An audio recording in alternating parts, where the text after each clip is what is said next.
जय माता की दोस्तों, कैसे हो आप सब। दोस्तों आप सभी का हार्दिक स्वागत है भक्ति मार्ग ज्ञान यूट्यूब चैनल में। तो दोस्तों आज की इस वीडियो में मैं आप सभी भक्तों को बताने वाली हूँ काली माता की पूजा करने से आपके घर में क्या होता है, कितने दिन में माता खुश होती है और क्या भोग माता को आपको लगाना चाहिए यानी कि चढ़ाना चाहिए।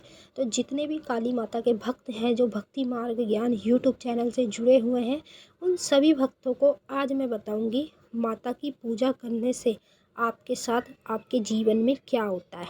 उसी के साथ साथ ये बताऊंगी कितने दिन में माता आपसे प्रसन्न हो जाती है और प्रसन्न होने के बाद आपको माता को क्या क्या भोग है जो चढ़ाना चाहिए, जिससे माता आपको अपनी शक्तियाँ प्रदान कराती हैं। तो सभी भक्त माता की शक्ति को प्राप्त करने के लिए बड़ी बड़ी पूजा पाठ मंत्र जाप तंत्र मंत्र सब कुछ सीखते हैं, लेकिन इतना कुछ करने के बाद भी इस चीज़ में जल्दी से कोई आगे नहीं बढ़ पाता, क्योंकि इसका जो सारा खेल होता है वो ज्ञान का होता है। अगर किसी के पास सच्चा ज्ञान है तो वही व्यक्ति इस चीज़ में आगे जा सकता है। अगर किसी के पास ज्ञान ध्यान नहीं है तो वो व्यक्ति पीछे के पीछे रह जाता है। तो इसीलिए आज आपको कहीं जाने की ज़रूरत नहीं, किसी से पूछने की ज़रूरत नहीं है।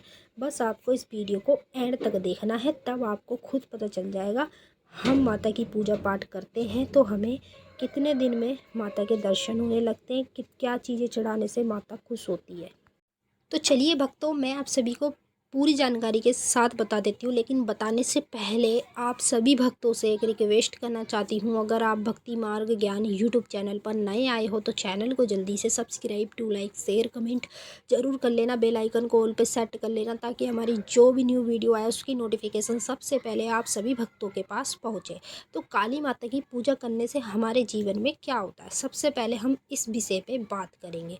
तो देखिए भक्तों, माँ काली की पूजा करने से कलयुग में हमारे घर में नेगेटिव शक्तियों का कभी वास नहीं होता। ठीक है। दूसरी चीज़, हमारे सभी कार्य जो कार्य पहले नहीं होते थे, जब हम पूजा पाठ नहीं करते थे हमारा बुरा हाल था, उस चीज़ से हमें फ़ायदा मिलता है। हमारे हर कार्य बनने लगते हैं जब हम माता की पूजा पाठ करते सच्चे मन से।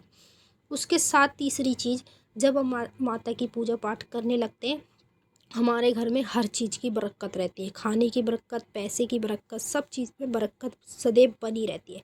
चौथी चीज़, माता की पूजा करने से हमारी जो गरीबी है वो गरीबी भी पल में दूर होने लगती है, जब हम माता की पूजा पाठ सच्चे मन से चाहत से माँ से प्यार करके उनकी पूजा पाठ करते हैं। तो इस चीज़ के हमें सबसे ज़्यादा फ़ायदे होते हैं। मान लो कल को आपका कोई शत्रु है, दुश्मन है, जो आपके ऊपर नेगेटिव शक्तियाँ छोड़ता हो आपके घर में किसी को मरवाने के लिए। अगर कल को कोई मरण क्रिया आपके ऊपर करता है तांत्रिक, ठीक है, तो आपका इस चीज़ से भी बचाव होता है माता काली की पूजा पाठ करने से। माँ आपको ज़रा सा भी नुकसान नहीं पहुँचाने देती, चाहे आपका शत्रु दुश्मन कितना भी कुछ कर ले। तो हमें इस चीज़ के फ़ायदे होते हैं, तो हम सभी भक्तों को पूजा पाठ माता की प्रतिदिन करते रहना चाहिए। अब बात करेंगे क्या माता काली कितने दिन में हमारे से प्रसन्न हो जाती है। जब हम पूजा पाठ करने की शुरुआत करते हैं तो वहाँ से लेके कितने दिन में माँ हमसे खुश होती है। तो देखिए भक्तों, वो आपकी श्रद्धा है। अगर आप माता से सच्चा प्रेम करते हैं, माता की पूजा पाठ सच्चे मन से, मन लगा के, दिल लगा के, मन भाव से करते हैं, तो भक्तों आपको बिल्कुल भी समय नहीं लगता है। मात्र 1 महीने में ही माता आपसे प्रसन्न हो जाती है। अब जैसे ही पूजा पाठ करके आपको 1 महीना होता है तो तुरंत आपको माता के दर्शन होने शुरू हो जाते हैं। माँ अनेक रूपों में आपको दर्शन देती है, जैसे कन्या रूप, माता का मूर्ति रूप, माता की फ़ोटो रूप, माता का मंदिर। ये सब चीज़ें आपको दिखने लगती है तो समझ जाओ माता आपसे प्रसन्न है, तभी आपको ये चीज़ें दिखने लगती है। कहने को माता की पूजा पाठ सभी कर रहे हैं, लेकिन कुछ भक्तों को माता के दर्शन होते ही नहीं है। तो अब आपको हो रहे हैं तो आपसे माता खुश है तभी तो हो रहे हैं। तो इसीलिए आपसे माता इतने दिन में प्रसन्न हो जाती हैं। अब बात करेंगे माता को क्या भोग हमें अपने घर में चढ़ाना चाहिए, कौन कौन सी चीज़ें माता को भोग में हमें लगानी चाहिए। तो देखिए, पहली चीज़ जो माता को सबसे ज़्यादा प्रिय होती है वो होती है नींबू की माला। ठीक है। नींबू की माला या नींबू की भेंट आप माता को देंगे, चाहे आप माला चढ़ाएं या वैसी भेंट दें नींबू को काट के चाकू से, तो माता जल्दी आपसे खुश होती है, आपके सभी कष्टों को दूर करती है। दूसरी चीज़, माता को आपको सूखे गोले की भेंट चढ़ानी चाहिए, जिससे माता और भी ज़्यादा खुश होती है। हर एक भक्त जो होते हैं माता को बकरे की बलि नहीं देते, तो जो सूखे की गोले की भेंट हम चढ़ाते हैं वो एक तौर पे माता को बकरे की बलि ही दी जाती है। तो इसीलिए आपको सूखे गोले की भेंट माता को घर पे चढ़ानी चाहिए।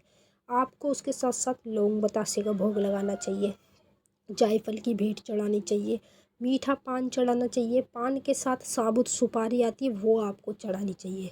5 तरह की मिठाई आपको चढ़ानी चाहिए। शराब आपको माता को चढ़ानी चाहिए हफ्ते में एक बार। शनिवार के दिन आप चढ़ाएंगे तो और भी अच्छा रहता है। अगर आप रोज़ चढ़ाएंगे तो मंगलवार का दिन छोड़ के आप 6 दिन तक हफ्ते में माता को शराब का भोग लगा सकते हैं। तो यही सारी चीज़ें हैं जो आप लोगों को माता को चढ़ानी चाहिए। इन्हीं चीज़ों से माता हमसे जल्दी खुश होती है। और हमारे जितने भी कार्य होते हैं हमारे या किसी बाहर वाले व्यक्ति के, तो हमारे एक कहने से माँ काली हर काम हमारे करने लगती है जब हम माता को ये भोग चढ़ाते हैं। तो चलिए दोस्तों, मैंने आपको अच्छे से समझा दिया, आपकी समझ में भी आ ही गया होगा। अब हम आपसे मिलेंगे नेक्स्ट वीडियो में। तब तक के लिए जय माँ काली, हर हर महादेव। माता काली आपकी मनोकामना पूरी करे।